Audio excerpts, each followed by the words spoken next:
बुध प्रदोष व्रत कथा। जब बुधवार के दिन अगर प्रदोष पड़ जाता है, यानी प्रदोष का व्रत बुधवार के दिन होता है, तो उस दिन की कथा आज हम आपको बता रहे हैं। ये कथा प्राचीन काल की है। प्राचीन काल में एक पुरुष का नया नया विवाह हुआ था। वह गोने के बाद दूसरी बार अपनी पत्नी को लिवाने के लिए अपने ससुराल पहुंचा और उसने सास से कहा कि बुधवार के दिन ही पत्नी को लेकर अपने नगर को जाएगा।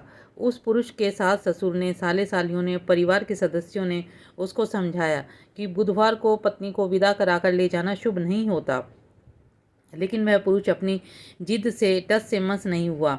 विवश होकर सास ससुर ने अपने जमाता और पुत्री को भारी मन से विदा कर किया। पति पत्नी बैलगाड़ी में जा रहे थे कि एक नगर के बाहर उनको उसकी पत्नी को प्यास लगी। उसने पति से कहा कि मुझे प्यास लगी है।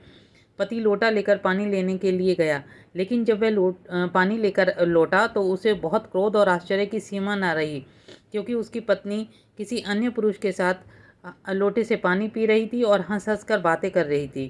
क्रोध में आग बबूला होकर उसने उस आदमी से झगड़ा करने लगा, मगर यह देखकर और आश्चर्य की सीमा न रही कि वह पुरुष हूबहू उसके जैसा ही है, उसकी शक्ल उसी के जैसी है।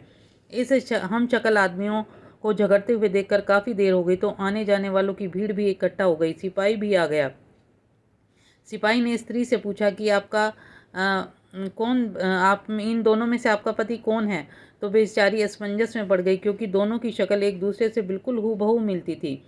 बीच राह में अपनी पत्नी को इस तरह लुटा हुआ देखकर और पुरुष की आंखें भर आई। उसने भगवान शंकर से प्रार्थना की कि हे भगवान शंकर, आप मेरी पत्नी की और मेरी रक्षा कीजिए। मुझसे जो भूल हुई है कि जो मैं बुधवार के दिन अपनी पत्नी को विदा करा के लाया हूँ, आइंदा नहीं करूँगा। भविष्य में ऐसा अपराध कदापि नहीं करूँगा।